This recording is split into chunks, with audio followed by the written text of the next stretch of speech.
Hey everybody, it's Jochen Hyde, and then I'm back with the Loka versus DW campaign. It is February. It's not February, it's January 6th, 1942. What date am I looking at?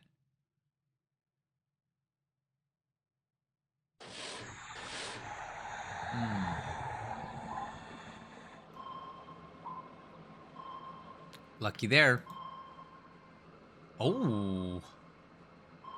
Okay, oh, this will be fun. Looks like we got a couple of these torpedo boats, but yeah, they get away. Darn it. It would have been fun to see these torpedo boats do something, but they get away. Okay. So that's why they're there. It's for a bombardment. I guess that kind of makes sense. Well, let's see what they do. Oh, that's nice. Okay, so last turn we saw the Exeter and the Boise show up in this hex, and I think we know why they're here now. They're here to harass Sinkwang, and they get a fair amount of hits. Oh, dang! What a slap in the face, huh? That destroyer that was sitting there off of Sakhalin pulled into Toyohara Harbor and is shooting the place up. Unfortunately, he does hit the runway twice. Boy, what if he'd hit something more useful? That's a bold strategy, huh?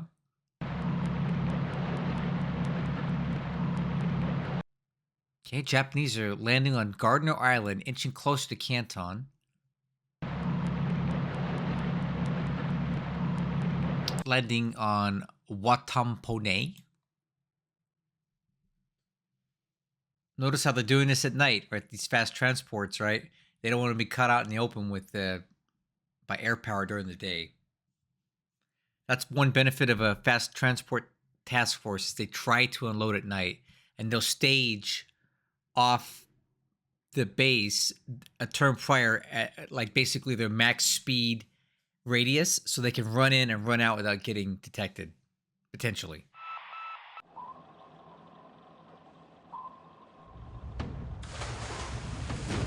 Yep. Type 95's in deep water. As you can see, the color gradient here, that's ocean shallow and that's ocean deep. Anything in this dark blue, these Japanese Type 95 depth charges don't do anything. They can't get deep enough. It's a huge, setback for the, well, not setback, but it's a detractor to Japanese ASW in the first part of the war. Anything in deep water, you basically can't hurt enemy subs, with some exceptions. The Mod 2 depth chargers, the Type 2s can do it, but most ships don't have those yet. Oh. Well, how convenient that the Elliot was just hanging out here. Let's see if they engage or not. And it does. It gets away. Just in the nick of time.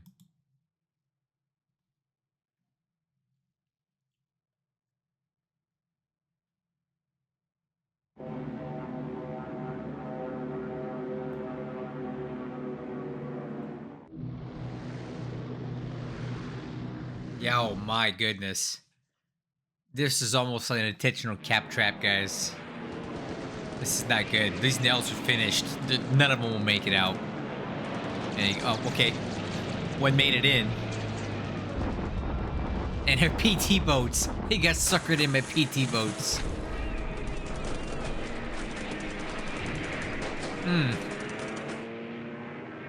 This is why you have to be very, very careful with your attack range on your Nels and Bettys. You have to make sure that they don't go further than the escort can take them. And Batavia to Sinkwang, I believe, is pretty much maxing it out. But they didn't link up for coordination. And what a waste.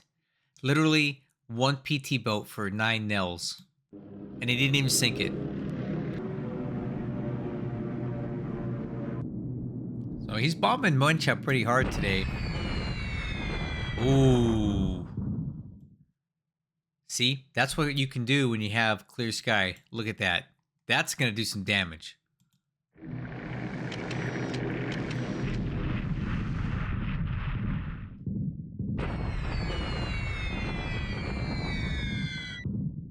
Good hits on that too.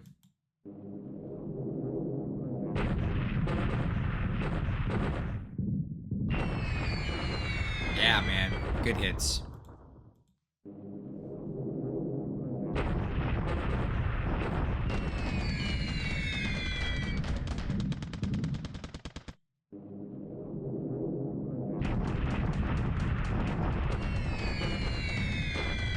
He's just too high, guys. I'll tell you right now, with the amount of engineers in Singapore, this high altitude bombing is wasting time. The engineers can overcome this so quickly that we're still going to build forts. If he wants to really stop the fort building, he's got to drop way down and just deal with the flak losses. You can't have it both ways, right? It's a catch-22 for a Japanese player with bombing, right? They're so fragile, their aircraft. But if you bomb from high altitude, you save your aircraft, but you don't do any damage. If you drop it down where you can damage them, you take flak losses. So you got to decide where the trade-off is.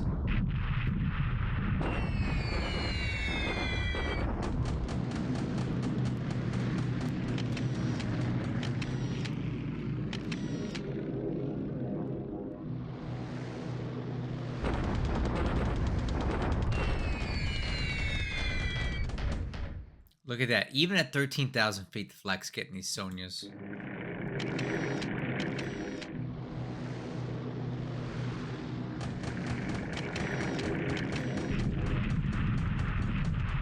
Ooh, clear skies. And we're bombing the industry again. Fortunately, they miss.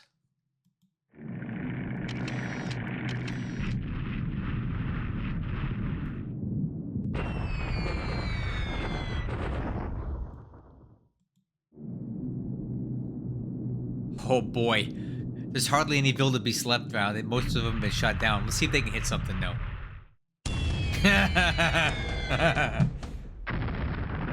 Of course they do.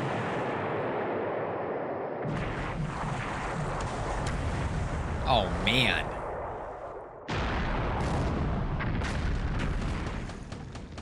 That's impressive.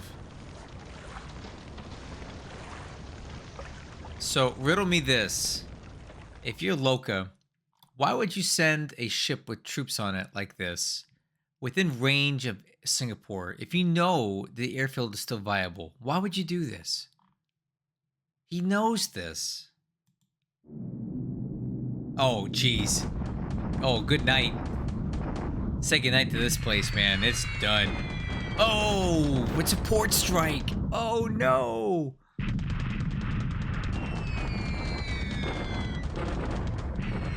Oh, boy.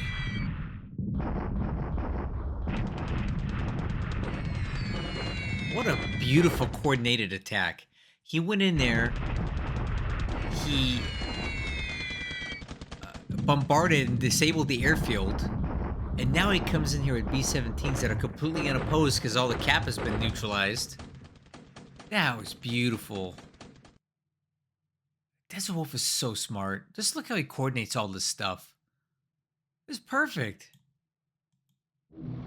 Oh, yeah. Get some.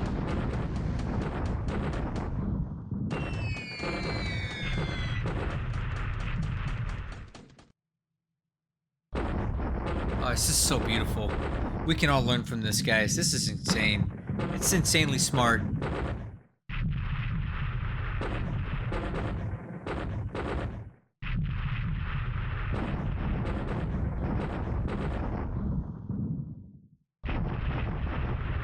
It's incredible. Look at this. Oh, my goodness. Oh. You have to admire it. This is a slam dunk. Sun Kuang is toast. That's incredible. Oh, let's throw some more in here just for some, insult to injury, right? And wait, there's more.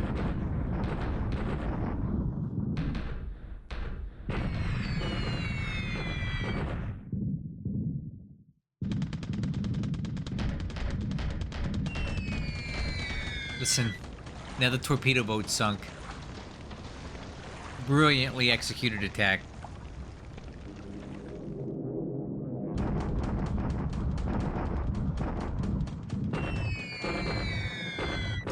can't believe it. I can't believe it.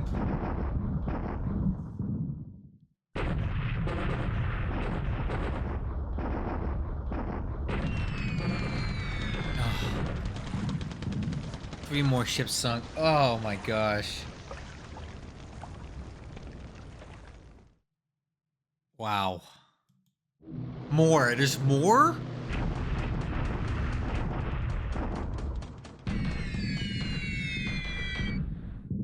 I can't believe it.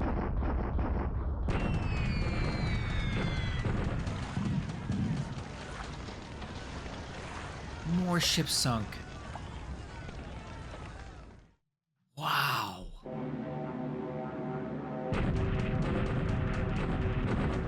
Okay, we've got some zeros sweeping over Horn Island.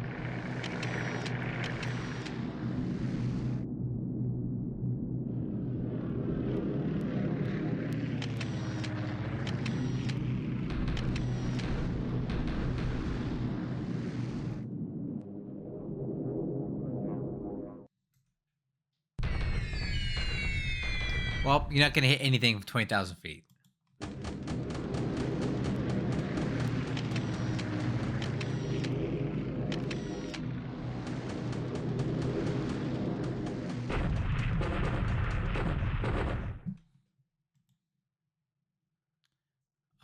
That was a great air phase for the Allies. Listen. I think I know where that stuff's at.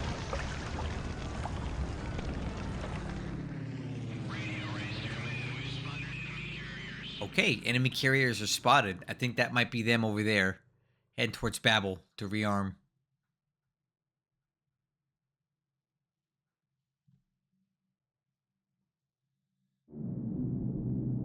Only 4 Nells made it up, guys. Just 4. The rest got blown up. And they're going for torpedo boats. Oh man, this is so bad. Oh, a single torpedo boat. He put it out there as bait.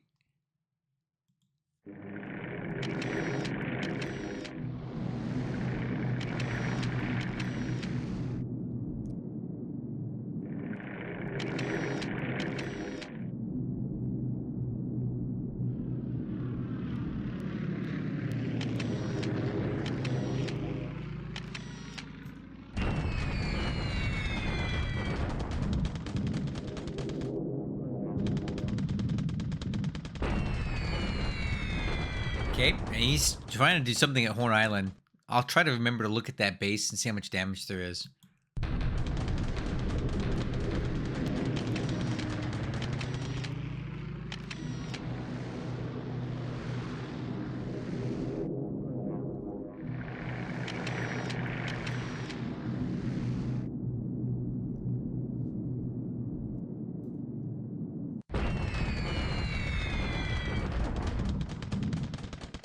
Pretty decent showing at Changsha today.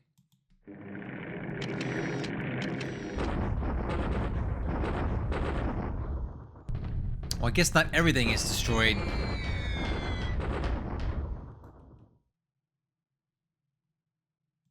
Those guys did manage to fly.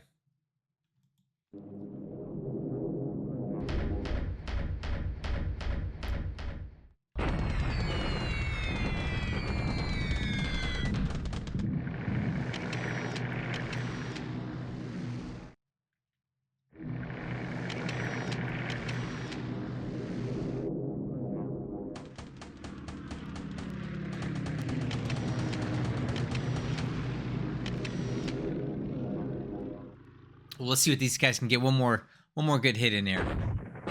Why not? Come on.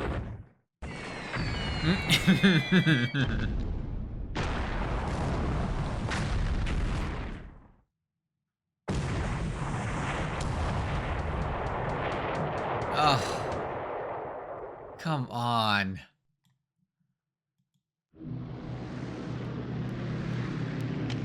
Oh, no. No. What is going on?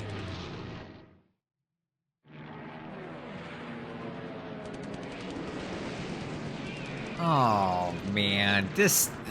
Come on, man. Come on, man. This is the stuff that makes me not want to play this game sometimes. Like, this is the literally the crappiest coordination you can have. This We're sending Nels into a base to do what? To do nothing, to die. Like, there's ships at sea here that would have been better targets, but they want to go right for Batavia to die. Come on, man. Come on, man. Come on, man. Come on, man. Okay, now this is proper coordination, okay? We're actually sending the bombers at something legitimate. Let's see if they can hit anything now.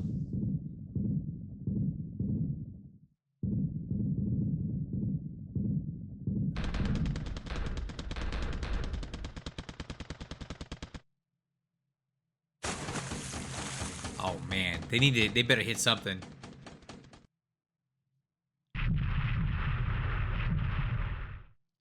Come on, guys, hit something. Come on, show me something. There we go. Jeez. There, thank you. I mean, we gotta give the Japanese player something here, or he's just gonna quit. Ugh. 27 Nels, and we only managed 2 torpedo hits into the Exeter. That probably won't sink it. Oh, it's so frustrating. I could not play Desert Wolf. I just could not deal with it. Like, I would just rip it. I don't have a lot of hair to begin with, guys. I'd be ripping out what I had just with a turn like this. Golly. Ugh. And that's not Allied sinking.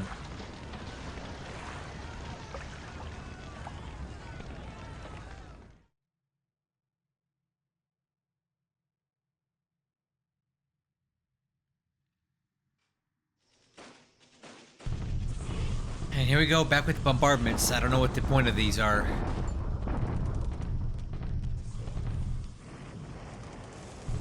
Maybe it's to run supply out? That's all I can think of.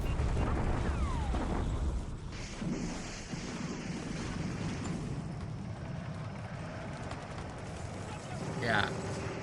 These recon regiments, they're kind of squishy. They don't have a lot of they don't have a lot of tanks in them, and they have a lot of infantry squads like this. So they tend to not do that well, like not like a tank regiment would. So you have to be careful using the recon regiments on offensive attacks like this.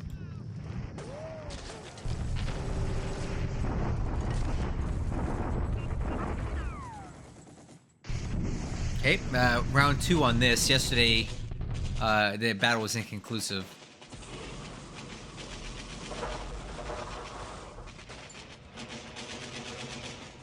It's conclusive today. Alright, guys, remember yesterday in my video, I mentioned that there was still a retreat path for these troops. It would have been better if he had taken Apari before he took these guys out, because now they have a supply path, a retreat path to Apari, and now they're just going to be sitting out here in this terrain, and they're hard to get to when they're there.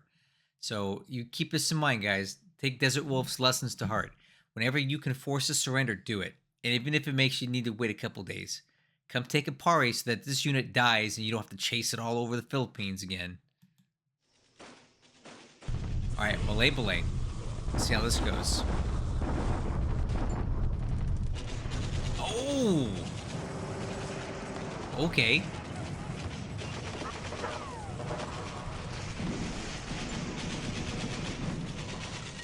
Alright, that's something.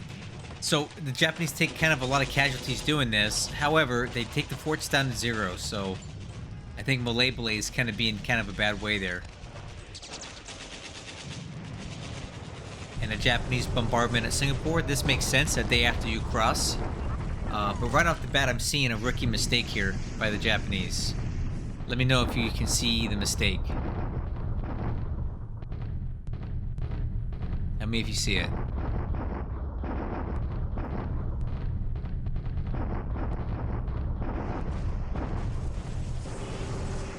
Alright, you ready? Let me tell you what it is. Okay, you see all these divisions? They're clearly degraded, right? They just crossed Singapore. you saw the AV, it was reduced. You notice how they're not divided up? That one of the main benefits of having a division is that you can split it into thirds.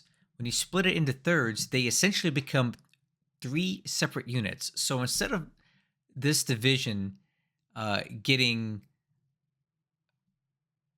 whatever devices recovered and replaced that it can in one turn, when you split it up into thirds, it's almost like having, for the sake of how the game engine works, it treats those as like 3 separate divisions, each having their own chances to recover devices and get reinforcements and replacements.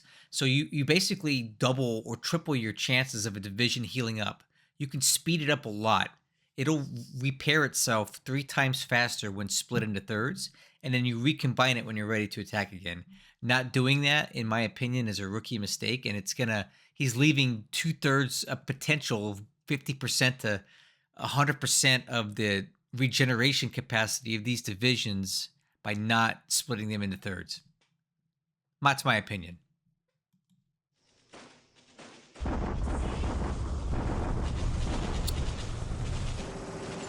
All right, so that's a win there for the Royal the Royal Thai Army, and they will continue pushing into Mergui.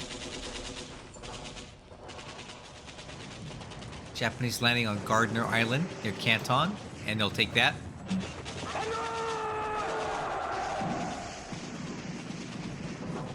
Rosso Island, they landed their last turn.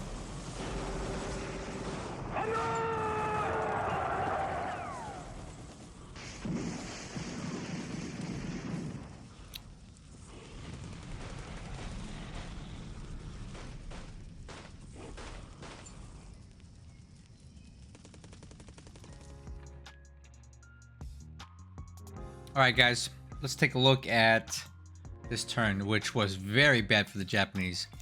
They were severely punished for their victories last turn. Aircraft losses today, just awful. Nine Nell shot down on a fruitless venture to take out some PT boats.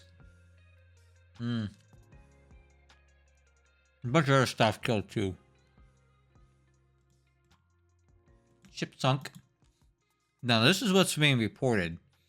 I'm almost certain there's a lot more than that that sank in Sinkwing Harbor. So,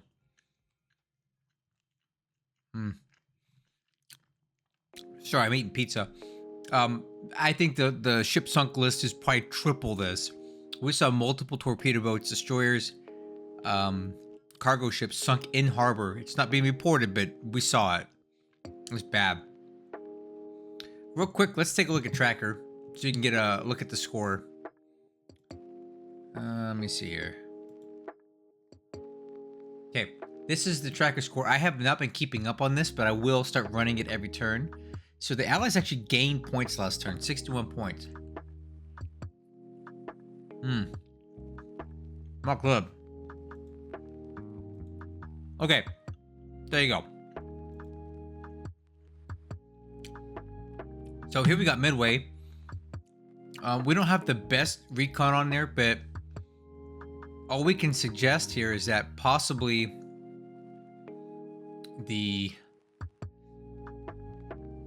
some of the troops from Midway were packed up and moved out with the bulk of the surface forces. This, to me, it says it's moving northeast, which is this direction. I have no idea what this is. This very well could be another fast transport going for Laysan Island. So we'll see what... My guess is that this is gonna... Oh. What? What is this? Oh. I'm sorry. There's a sub in the same hex. I was like, wait a minute. Are we able to see the Japanese movement? I think this task force is gonna go for Laysan.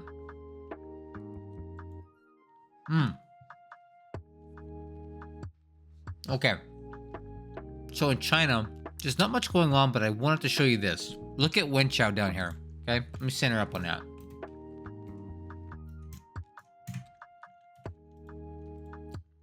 You guys see what he's doing here?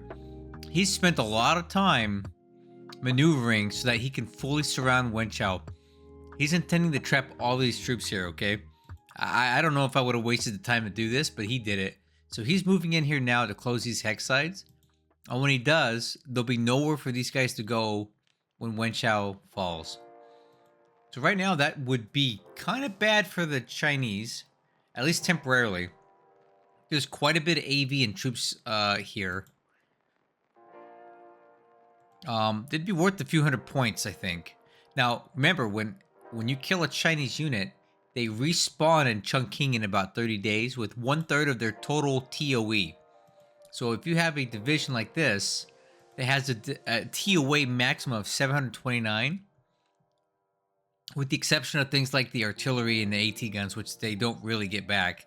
They get back to like the rifle squads to support that stuff, a third of it. So you're going to automatically come back with, 300, 200 something AV right out of the gate. So it's not the worst thing ever when your Chinese units get killed. But in this case, that's a lot of combat power to potentially lose there. Something to keep an eye on, right?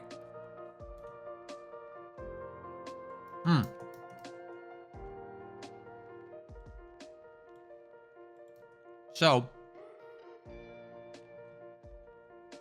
right, hold on. Okay, I'm done eating. I mentioned to you that we saw the Japanese not divide up their divisions. I think that's a mistake. If he keeps bombarding, we'll watch it every subsequent turn to see if he fixes that or not. We have a task force driving right next to Singapore, which is still alive. I don't know why he would do that. And they're getting ships picked up with troops aboard. And I'm starting to see now what this was all about. This whole raid on Sinquing was to bombard it. And it was very successful. It caused damage to the base.